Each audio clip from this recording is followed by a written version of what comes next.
Hello, welcome to a video about the books that I read in the month of March. On my second channel, I film in this spot right in front of my burn pile that never gets burned a lot. It's pretty much my favorite spot in the house, but I realized on my main channel I never record here. So let's do a chill wrap up here. For the books that I read this month, it is fantasy leaning as always, but got some good genres in there. My enjoyment for these books was all over the place. Some books I loved, some books I super didn't, and some I just don't know how I felt about. I don't know how I felt about all these books, so let's talk about it. This video will be full of little mini reviews, as wrap-ups are, but on my second channel I have weekly reading vlogs where I talk spoiler-free more in depth about each of these, and I have spoiler-filled discussions, reviews, on some of my favorite books that I read. All the links of all the things are in a spreadsheet in the description of this video. My friend Lynn keeps track of my reading like I never would. So shout out to Lynn and check out that spreadsheet if you want links to videos. I started off my month with The Magicians. What was I thinking? I started off my book with The Magicians. This follows Quentin, who gets his letter in the mail. He realizes that he's going off to a magic school to learn to be a magic wielder, a magician. His life is not tops. He doesn't love everything in his life, and he goes there and realizes, you know what, magic didn't solve all my problems. I'm still pretty depressed. I still hate everything. I'm still the victim in everything. I blame everyone for everything that I do wrong myself. He's a sad boy. Some things that I loved about the series, I love that magic isn't just, congratulations, you're gifted with magic. Learn some very simple things and ta-da, you magic. It's very academic. I said in my reading vlog for this book that it was like Harry Potter and Narnia kind of as the baseline, but really it's like The Secret History by Donna Tartt. It's that grueling, academic, morally poor characters to follow, characters just searching to feel something in the midst of the grueling day-to-day life. Everything is kind of like, everything is, there's a gray filter over the lens of this book. Does that make sense? There's a gray tone to everything.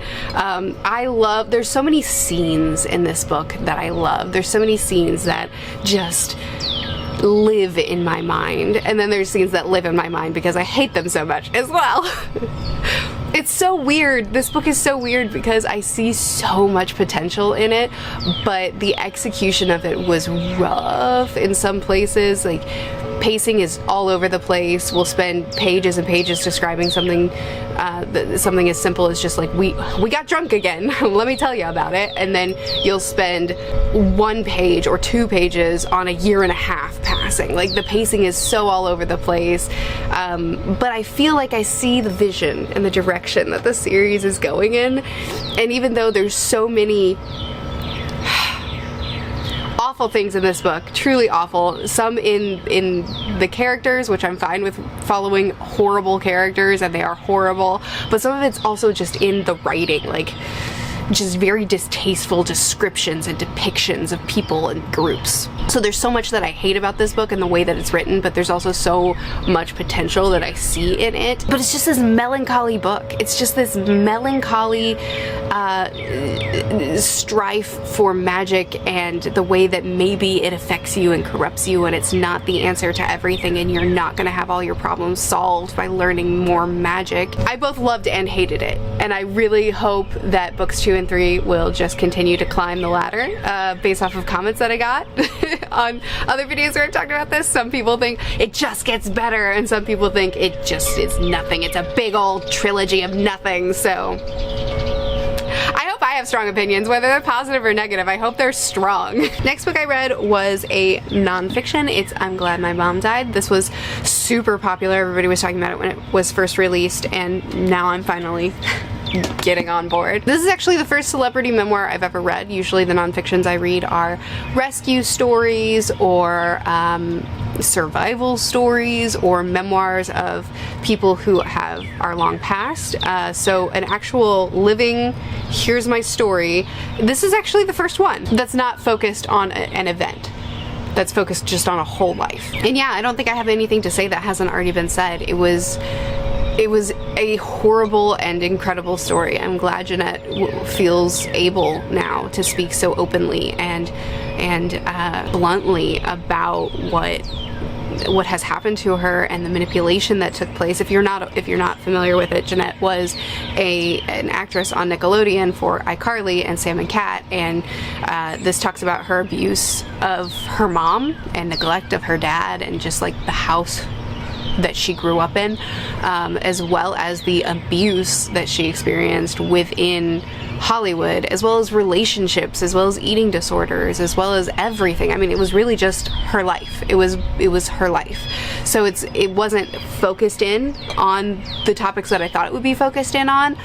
It was just more of, here's all the things. Here they all are, just laid out for you. I really liked how just honest it was.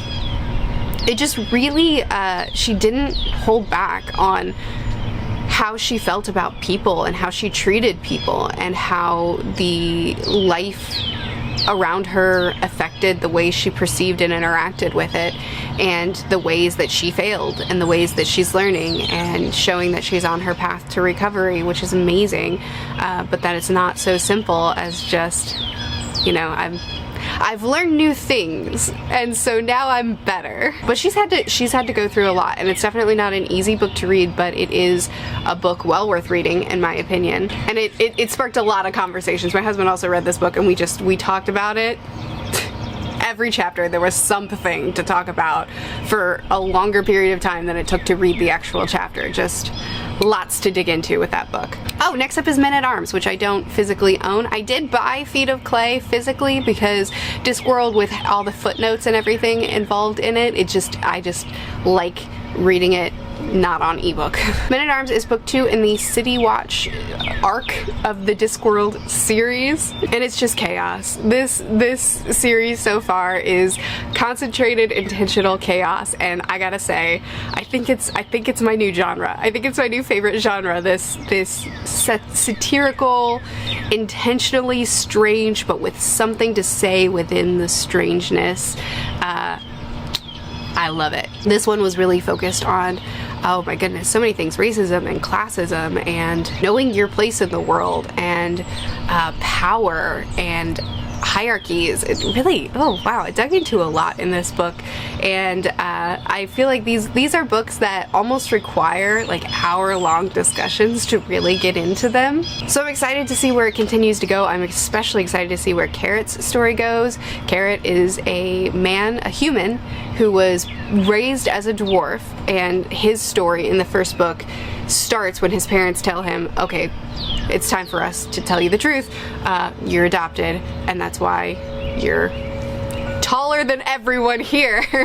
And he joins the Night Watch, which is a group of people in they're law enforcement within this world, but because it's absurdist and satirical, it's not what you would expect it to be at all. But the characters in the series are phenomenal. They're so lovable, and the discussions within the chaos and within the humor are so thought-provoking and worth talking about, and the humor is a win every time for me. So I'll be reading Feet of Clay, book 3, and next month, and continuing to discuss them. We'll talk about Vagabond next. So I read, I believe volumes 13 through 21 were this month.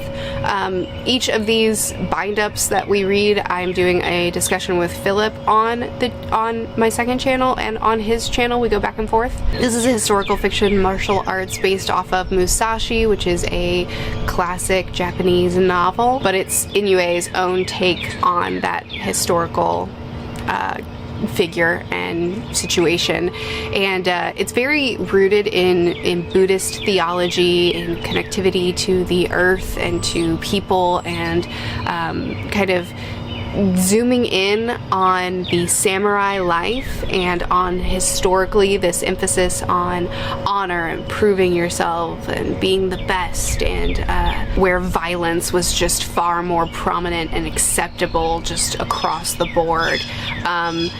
Zooming in on that, understanding why people lived this way, and the appeal of it, and then from there kind of deconstructing it. And it's very rich. There's so much packed in this series. An incredible character was introduced in this section that I think I love even more than Musashi. He kind of took center stage for a while there, and now I'm just excited to see where we go from here. It's been an amazing reading experience. Oh, good. Next up is the Goblin Emperor, which I did not enjoy. So this follows a character, Maya, who is half goblin, half elf. His father is the emperor of the Elven Kingdom, and Maya has been exiled, essentially excommunicated. He's the unwanted son because of his race, because he's half goblin, but because of this incident that happened that killed Maya's father, as well as his, I think, 4 brothers that were in line for the throne. Now Maya is elevated to the new emperor, and because of him being half goblin, there's a lot of struggles that he faces with that. But he also, because he was exiled, he wasn't raised with all these political and all these expectations, and so he's learning how to navigate this new role, as well as trying to solve the mystery of what happened to his family. And it's a big emphasis on his day-to-day life and on his kindness, his genuine desire to do right by everybody that he encounters, as well as his understanding of what his new role is and what he's supposed to be doing. On paper, I should love this, even though books that are so politically heavy focused I don't always jive with, but my goodness, it being such a character story, it being very slow paced, it being very well written, very thoughtful prose, all these things I should love, but I just didn't. I did like Maya. I think that he was an excellent character, but I just could not connect with anything else within the story, and was just bored. I was just bored. I didn't dislike it, and I understand why people love it so much, but it just wasn't very interesting to me, and I feel bad about that because so many people love it so hard. Next up, I finished the Shadow Casket, which I started last month and finished this month. This is the sequel to The Ember Blade, one of my favorite books that I read last year, and I think that this was my most anticipated book of the year this year. Next month, I will be reading another of my most anticipated books of the year, Bone Shard War, the conclusion to Bone Shard Daughter and Emperor, which were some of my favorite books of last year as well. Here's hoping it'll be good. Anyway, the Shadow Casket was very good, but it did not live up to my expectations as the sequel to one of my favorite books of the year last year. So The Ember Blade is very Lord of the Rings inspired and wears that inspiration on its sleeve. It follows 2 main characters, Aaron and Cade, as well as the crew the people that they collect, the fellowship that they collect along the way, as well as their journey. And it's a quest fantasy, and there's a lot of scenes that are like one-to-one Lord of the Rings, clearly inspired, and the Shadow Casket is the sequel. I really don't know how to talk about the plot of this without spoiling essential pieces of of book 1, so I just won't. I will say that we brought on some new characters, some of which I really enjoyed, some I didn't get attached to. We continued on with established characters, which I really enjoyed, and we had a new MacGuffin. we had a new thing to chase. Something that I really love about this series is just the vibe that it brings. It's that very classical vibe while being its own thing. I really enjoy Chris Wooding's prose. I think that they're very polished, or it's very polished. Prose is singular. So I think his prose is very polished while still being very, very readable. I really enjoy exploring this world. I really enjoy hanging out with these characters, and all of those elements were still here, and I really enjoyed it. I think one big complaint for book 1 that I saw was the pacing. It's not a tightly paced book. It's very much a walk. We're walking with the characters, and I love that about the series. However, I did feel it more in book 2, simply because the plot kind of circled the same things over and over again throughout the duration of this book, so it just kind of, I felt like, wow, we're kind of moving slow because we've already talked about this a few times, but let's talk about it again, I guess. Same with the characters, the internal conflicts that they had. We circled them a lot. We kept coming back to them. And so I was like, okay, I guess we'll do this again. So my interest level wasn't nearly as high as it was in book 1. It just felt like a middle book, you know? It felt like a middle book. A lot of times those don't feel like the plot has really progressed very much by the time you get to the end of it, but things are being put in place so that book 3 can run. So I still enjoyed it a lot, but I did feel the middle book-ness of it. Some character decisions that were made too, like them going in one direction and then just sprinting in another direction all of a sudden. It was like, well, okay, got a little bit of whiplash there. It was still good. Next up is The Way of Edan by my friend Philip Chase. Like I said in the reading vlog, some people don't enjoy hearing reviews by people who are friends with the author, which I think is fair. So if you want to skip this part, there are timestamps in the description. You can skip this part. But if you do want to hear my thoughts on it, The Way of Edan by Philip Chase, I thought was very good. This is his debut novel, which he self-published. It's the first in a trilogy where we follow, it's very classic fantasy as well. We follow 3 main perspectives, or 3 main groups. The first one is Dayraven. He's the most classic fantasy. He's the young boy who is the chosen one and goes off on a quest. And then we have Sequara. She's my girl, and she is the she's the shining star in my opinion. This world is in turmoil and the ripples of the war are all over this world, and Sequara is the hope. She's the one trying to bring people together and trying to bring these groups of people into a better future. She's the magic wielder who's healing and who's trying to bring life in the midst of all of this destruction. She's amazing. And then the third group that we follow, while these aren't the only 3 perspectives, but these are the anchoring perspectives in my opinion, are the priests. They're trying to force this ideal over everyone, whatever it takes. Some of them are peaceful, some of them are questioning, some of them are power hungry. That's the way I'll word that. So there's a lot more depth to the baddies in this series than I expected, or in this book than I expected at all. There's a lot of layers to them that get uncovered, and Philip did these perspectives quite well. Anyway, there's journeying, there's a self-exploration, there's learning about other races. There's a lot of the Way of Edan that to me, I understand now why Philip connected so hard with Vagabond with me when we talk about them, because there's so many themes in The Way of Edan that are in Vagabond, and I know that he wrote this long before he started Vagabond, but that connectivity, that you know, the magic as well as the overall themes being about connecting with each other and with the earth and the fleetingness of life and the value of our life in the right now, and like all those things. Dayraven's perspective, Dayraven kind of got on my nerves a little bit. I want to, as I put in the spoiler-filled discussion that we had on Joanna's channel, I want to flick his forehead sometimes and just tell him, like, get the plot. Follow the plot, boy. And there was one thing that happened near the end that I didn't enjoy. But overall, my perspective on this book is very, very positive, and I think it was a really great debut, and I'm super excited to continue the series. Next up, Yona of the Dawn. How much did I read this month? I believe I read volumes 14 through 18 of Yona of the Dawn. This is a royalty fantasy. It's also a journey fantasy, following a girl who is the daughter of the Emperor, and when he is killed and there's a coup, she and her bodyguard flee, and then they collect their people, and they're trying to learn more about the kingdom, as well as learn about how they can rise up, how they can serve them, how they can be better leaders, all that. There's also a prophecy on her and a whole bunch more layers to it. And I've said this several times, but it was a rough start.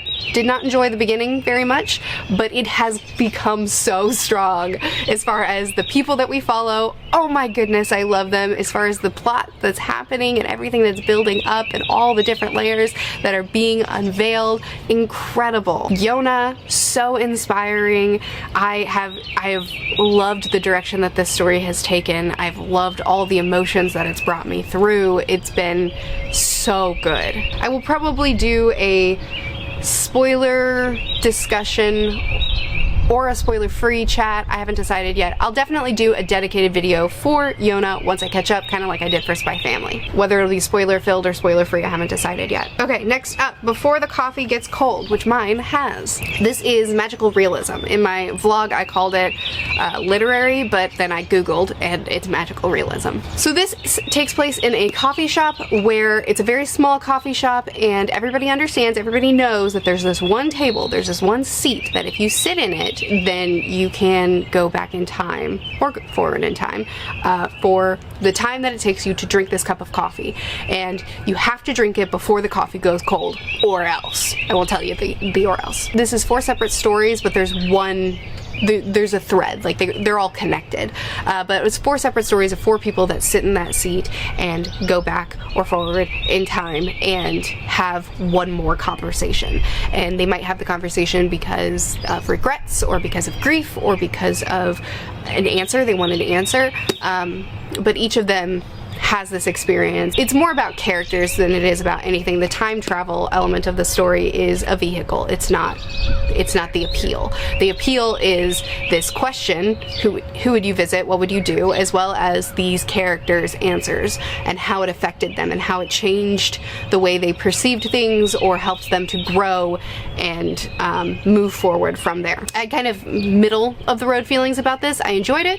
I liked asking that question to myself. Where would I go? Who would I visit? Not where would I go. I would go to the coffee shop. But who would I visit? What conversation would I want to have? I enjoyed asking myself that question. I enjoyed learning the answer for these characters, and it was good. I don't have really strong feelings about it. I know some people, this is like their favorite book that they read when they read it, or, you know, of the year. I don't feel that strongly about it, but I did enjoy it. It was a quick read, and I'm happy I read it.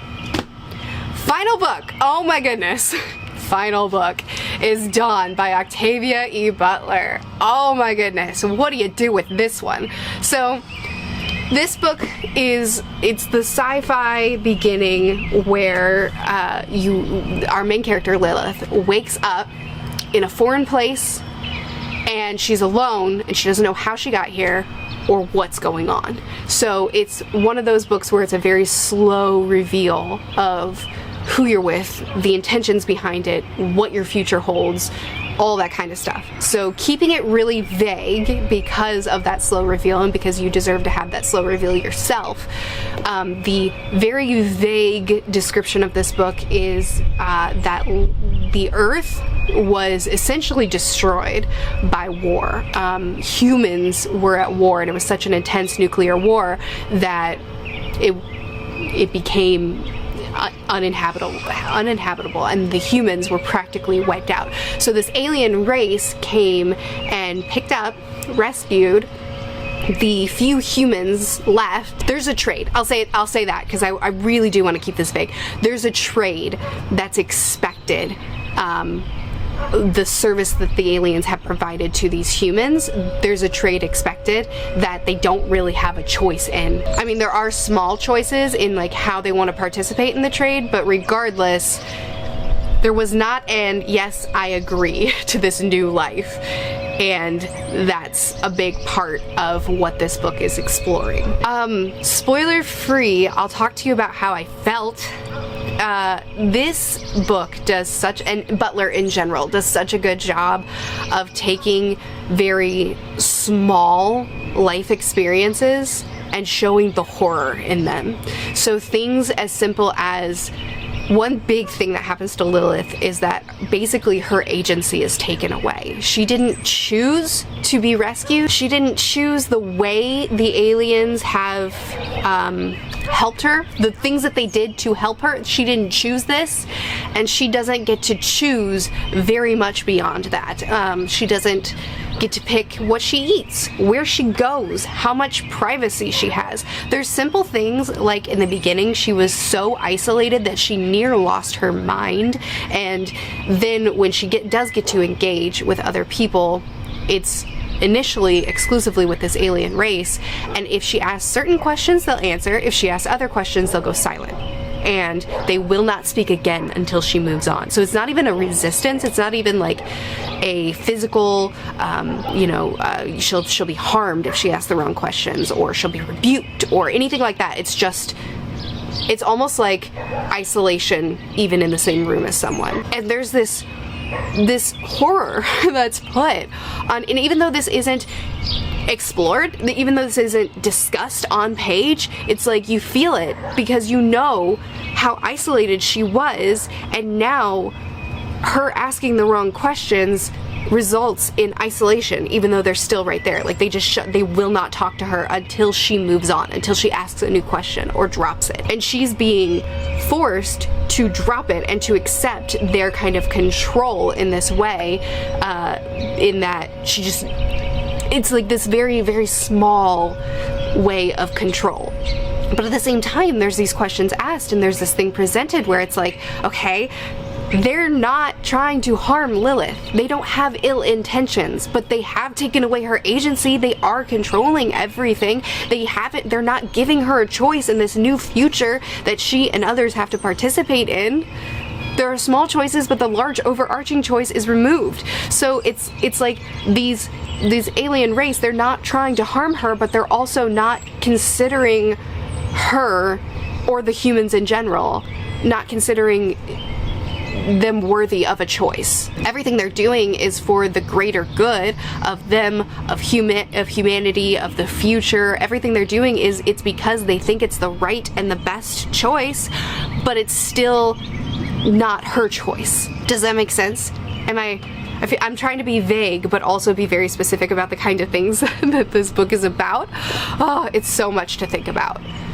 And it's such an interesting, because it's not an antagonistic group, but there's so much antagonism that has to be explored. Does that make sense? Did I say it well? Anyway, in my reading vlog, I said that I would probably be doing a spoiler-filled discussion on book 1. I hadn't finished it yet. Now that I have finished it, I'm not entirely sure that I want to do a spoiler discussion just for book 1, because the direction that the book ended up going in, I almost feel like I need to finish the whole trilogy before we can really talk it out. So I haven't decided yet. Let me know if you've read this, if you've made it this far in the video and you've read this book. Let me know what you're interested in. Would you like a discussion for book 1, or would you like me to just see the trilogy through and then talk about the whole trilogy together? I did just get Feet of Clay in the mail, so it's not a problem. I can just prioritize that and make that my review book for next week.